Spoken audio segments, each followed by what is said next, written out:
Hey guys, welcome to my very first Korea vlog, and let's start it off with a bang by attending a company dinner. Now, all those K-dramas that you see about the company dinners, they're very true. I can now say for sure that I've experienced it firsthand. It was fun, but I didn't really understand a word everyone was saying, mostly because they speak a little too fast for me to kind of process and interpret what they're saying.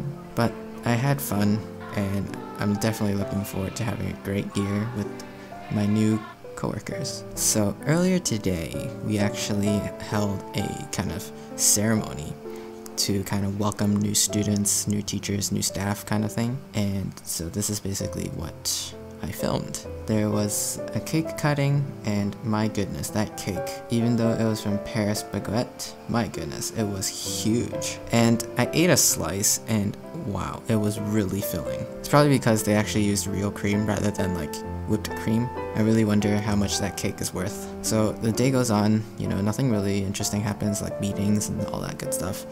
And so after the meetings and everything, we head out to the company dinner. And the menu was already set, beforehand. It was samgyeopsal, basically pork belly. And I've had this before, and I wasn't really expecting much. I was just kind of expecting a lot of booze, because I did hear that Koreans really like to drink, and they drink a lot. So little old me didn't know if I was able to contend. And it's definitely rude if you were to reject someone's gratitude of offering you a drink or pouring you a drink.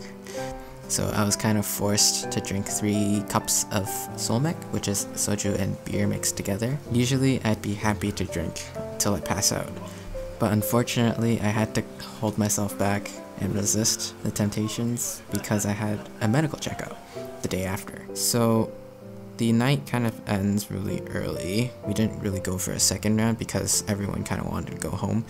Some of the other coworkers had families to, go back to, so we decided to call it a night. And luckily, my apartment was actually a 10-minute walk away from the restaurant, so I just walked home. And yeah, that really concludes the company dinner and the opening ceremony. I know it's kind of a short vlog, but it is one day kind of condensed, and nothing much really happened. But yeah, I hope you guys enjoyed, kind of like a sneak peek of upcoming vlogs and things that you guys might want to see. Let me know in the comments, and I'll definitely read the comments, and I'll definitely respond.